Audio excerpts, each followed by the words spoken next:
Maray na aga, makamamamay. Habang nagsasaing nga pala ako ng pananghalian, bigla ko na-miss ang buto ng kamansi. Sa salitang Bicol, to lang ning ugob. Naipakita ko na to sa inyo noon. Pero dahil bigla akong na-miss, eto, namumulot ako ng mga buto. Etong mga buto na to, eto yung mga bagong laglag. Yung mga nahinog na sa puno, nagsisipaglaglagan na sila. At dahil paborito ko ang buto ng kamansi, madalas akong maglaga nito. Minsan, ginagawa kong merienda sa hapon. Minsan naman, almusal. O di kaya naman, ginagawan ko ng paraan para hindi masayang. Minsan ginugulay ko to, hinahaluan ko ng malunggay at saka tinapa. Alam nyo ba, makamamamay, naging paborito ko to dahil sa sobrang sarap. Bukod sa masarap na, makakatipid ka pa bumili ng tinapay. Ang laman kasi nito parang tinapay. Kung hindi ako nagkakamali, tawag nito sa English, breadfruit. Mahina ako sa pronunciation, kaya kung pangit sa pandinig nyo, pagpasensyahan nyo na. Pagkatapos ko ngang mamulot, nagpunta na ako dito sa paliguan namin. Lagay ko sa planggana para hugasan. Dito ako kumuha sa malaking drum na ang tubig nito galing sa bukal. Kailangan linisan ng mabuti. Bagong laglag ito galing sa puno. 4 na beses o 3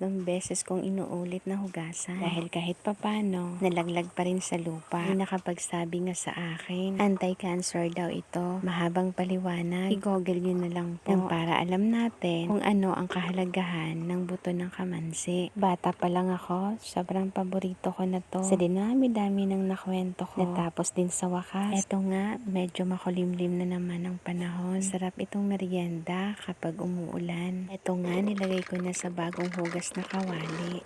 Nilagyan ko na siya ng tubig. At syempre, asin na rin para mabilis maluto. Takpan na rin natin. Mga 1 oras o 1.5 oras bago to lumambot. Dahil nga gusto ko nang maluto at natatakam na talaga ako, palingas ako dito sa labas kung saan nagluluto si Papa. Nilipat ko na dito dahil takam na talaga ako. O paano? Hanggang dito na lang muna. Hanggang sa susunod. Maraming salamat. Bye!